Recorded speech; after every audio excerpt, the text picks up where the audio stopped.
project 1989 G20 camper van. I picked this up about a year ago and have discovered there's a lot of water damage on the pop-up up there in the front. I'll show that to you in just a second. But the reason I'm making this video is because I haven't found a whole lot of projects that show these type of 3/4 ton camper vans, which this one's in really good shape. Outside it's got the 5.7 liter V8. It's got all the original equipment.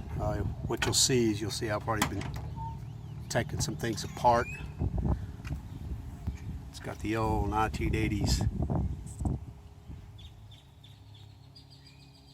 furniture, cabinets. Right there's where the problems begin.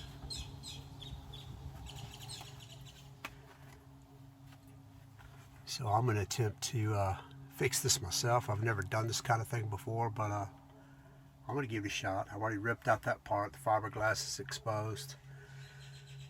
There's a little hole up at the front that I have to get repaired.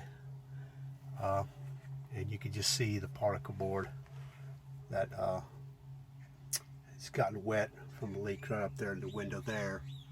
And there's leaks right up in there too. So it's in the front part of this is a fairly rugged shape, but I'm going to do my very best to try to repair all this myself. And from about here back at this cabinet right here, it seems like it's pretty solid.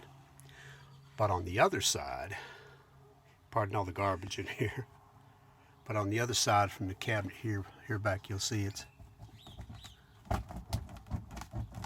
loose and it's got some damage in there, so I'll be addressing that too. So anyway, I just wanted to give an introduction to the project, what I'll be working on over the next few months, years, whatever. And as I make progress, I'll keep up with you and let you see what I've done. If you have any questions, just leave comments down at the bottom of this page, and I'll answer them to the best of my ability. Talk to you soon.